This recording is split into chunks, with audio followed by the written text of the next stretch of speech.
اس کے بعد آتے ہیں استعارہ۔ استعارہ کے لغوی معنی ہیں ادھار لینا۔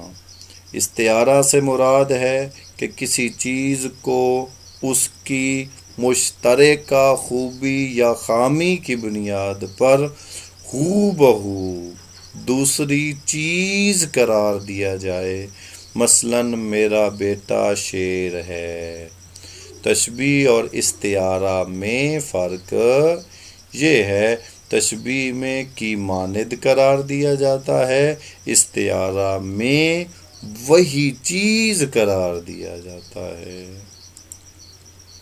شعری اصطلاح میں استعارہ وہ صفت ہے جس کے تحت کسی لفظ کو اس کے حقیقی معنوں سے ہٹ کر کسی اور شے سے مشابہت کی وجہ سے اس کے مجازی معنوں میں استعمال کیا جائے۔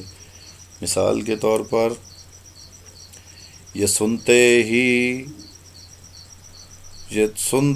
تھرا گیا گلا سارا۔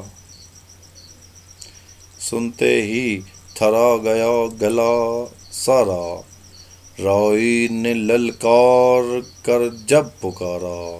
یہ سنتے ہی تھرا گیا گلا سارا، رائی نے للکار کر جب پکارا۔ اس شعر میں رائی اپنے حقیقی معنوں سے ہٹ کر استعمال ہوا ہے۔ اس سے مراد حضور اکرم صلی اللہ علیہ وآلہ وسلم ہیں۔ اس طرح اس شعر میں استعارہ استعمال کیا گیا ہے۔ ایک اور مثال پیش خدمت ہے، یہ ہے کس شیر کی آمد ہے کہ رن کانپ رہا ہے۔ کس شیر کی آمد ہے کہ رن کانپ رہا ہے، رن ایک طرف چرخ کہن کانپ رہا ہے۔ اس شعر کے پہلے مصرعے میں استعارہ استعمال کیا گیا ہے اور حضرت حسین علیہ السلام کے لیے شیر کا لفظ استعمال